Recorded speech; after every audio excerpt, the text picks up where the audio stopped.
আসসালামু আলাইকুম বন্ধুরা, আশা করি সবাই ভালো আছেন। সো মেসেঞ্জারে কিভাবে আপনারা নিজের ছবি থিম হিসাবে দিবেন সেটা আজকে দেখাবো। সো চলেন ভিডিওটি শুরু করা যাক। সো ফার্স্ট যেটা করতে হবে, আপনারা কোথায় আসবেন? প্লে স্টোরে আসবেন আপনাদের ফোনে। সো আমি আমার প্লে স্টোরে আসলাম, দেন সার্চ বারে আপনার সার্চ দিবেন।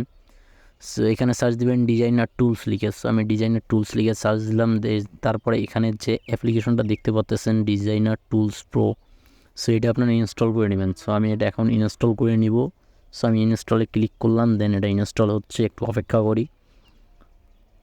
সো দেখেন আমার কিন্তু অ্যাপসটা ইনস্টল হয়ে গেছে। জাস্ট সিম্পলি এখানে ওপেনে ক্লিক করলাম, ওপেনে ক্লিক করার পর অ্যাপসটাতে কিন্তু যা ঢুকতেছে।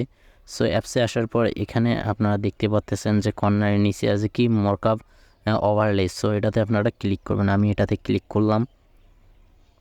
সো ক্লিক করার পর এখানে দেখতে পাচ্ছেন যে পোর্ট্রেট অ্যান্ড ল্যান্ডস্কেপ। সো আমরা পোর্ট্রেটে ক্লিক করব। সো এই পোর্ট্রেট দিয়ে আমরা আমাদের যে ফটোটা আমরা থিম হিসেবে দিব এইটা কিন্তু আমরা এখান থেকে সিলেক্ট করবো। সো আমি এখানে ক্লিক করলাম, দেন আমার যে ছবি আছে আমি এটা এখন সিলেক্ট করে দিব। সো আমি এটা সিলেক্ট করে দিলাম। দেন এখানে আপনারা যে দেখতে পাচ্ছেন উপরের ডান পাশের যে আইকনটা অফ আছে, এই আইকনটা আপনাদের অন করে দিতে হবে। সো আমি এখন অনে ক্লিক করে অন করে দিলাম। দেন আপনাদের ফোনে কিন্তু অ্যাপসের পারমিশন চাবে। সো অ্যাপসের পারমিশনটা দিয়ে দিবেন। আমি আমার ফোন থেকে অ্যাপসের পারমিশনটা এখানে অ্যালো করে দিচ্ছি।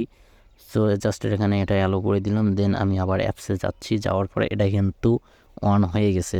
সো চলেন আমার মেসেঞ্জারে যাই, দেন দেখাই কাজটা হইলো কি না। আমি আমার মেসেঞ্জার অ্যাপসে আসলাম, আসার পরে এখানে দেখেন যে আজকে কিন্তু আমার পিছনে থিম হিসেবে কিন্তু একটা পিকচারটা আপলোড হয়ে গেছে। দেখেন আমি ডার্ক মোডটা অন করে আরও ক্লিয়ার দেখতে পারবেন।